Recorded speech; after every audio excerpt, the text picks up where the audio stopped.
Domestic Contradictions, the transmogrifying story of a rare, almost extinct experiment in building socialism in one room. Episode 20, Impermanent Revolution.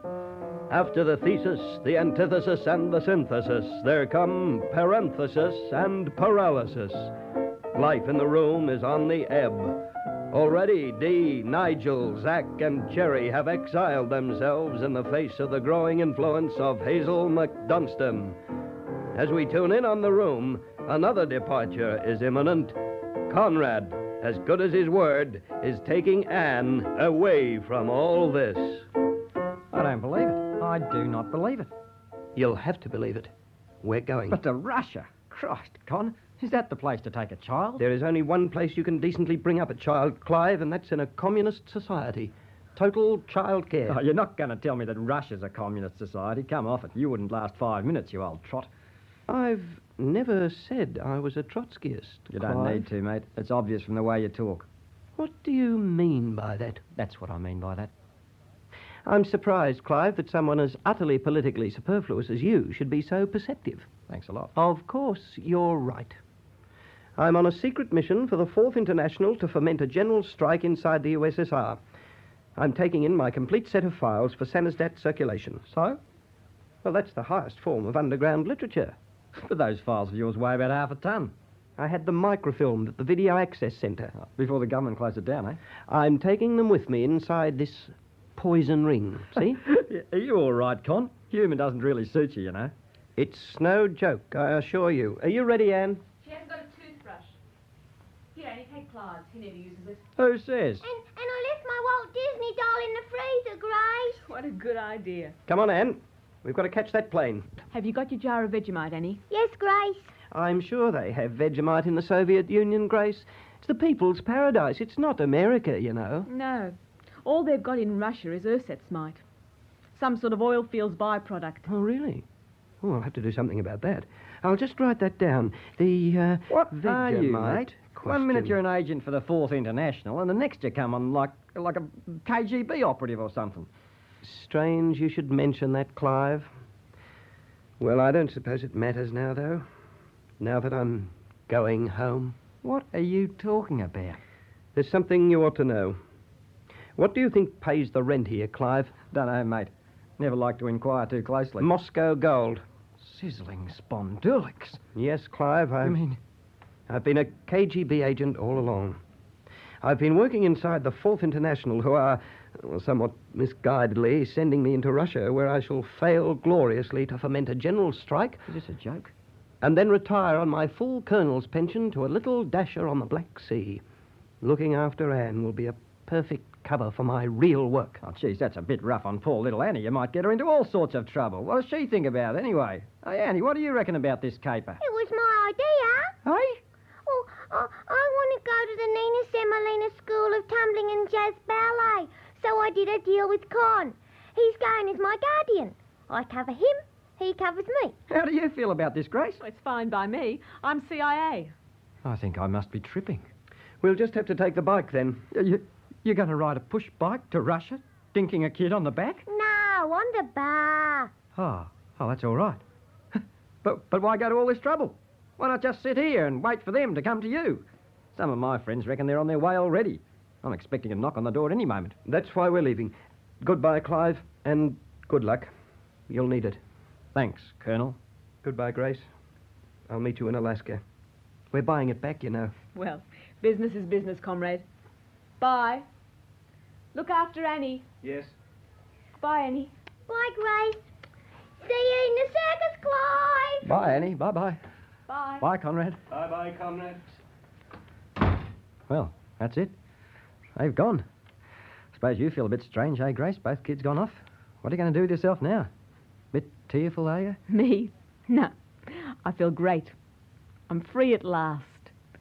Annie wasn't really my daughter, you know. Oh? No. She was my mother. I beg your pardon? Well, goodbye, Clive. You're not going too. Yes. Oh, wait. Not Washington. You're not really in the CIA, are you? No. Oh, thank God for that. That's just a cover. Eh? Oh, I think I'd better lie down again. The blood goes to my feet when I stand up. What are you going to do then? Where are you going? No, don't tell me. I don't think I could take it. Paris first. Then I don't know. I've had a song accepted for the Eurovision Song Fest. Yeah? The Puss Holes are going to do it. The who? No, not the Who, the Puss Holes. Oh, Haven't you heard of the Puss Holes? no. Clive, they've knocked the Sex Pistols right out of the charts, and they haven't even cut a record yet. Who are the Sex Pistols? Oh, they're so good, they only play benefits. What's the song you've written, Grace? It's called You Only Hate Me Because I've Got Hair on the Roof of My Mouth. Yeah. Well, I've got everything. I better get going. But you haven't got anything. That's right. See you, Clive. See ya. Bye. See ya. I'm not a well man. Oh, that's it then. Everyone's gone. I'm back where I started a year ago. On me lonesome. What'll I do now? Cup of tea. Yeah. Now, how do they make tea again? You put the tea in first or the water? Put the tea in the kettle. No, you've got to boil the water first. In the kettle. Yeah. Now, which one's the kettle? The one with the spout, isn't it? Yeah. Oh, geez, I can't remember. How am I going to live? Who's going to cook? How's the rent going to get paid? Who's going to look after me? I can't look after myself. I need a collective for personal survival. Yoo-hoo! Oh, Hazel, am I glad to see you. Clive, what a nice thing to say. Gone. Where is everybody? Gone. I'm half gone myself, I reckon. Oh, why's that? What's the matter? Tell Hazel. The whole room's fallen to pieces.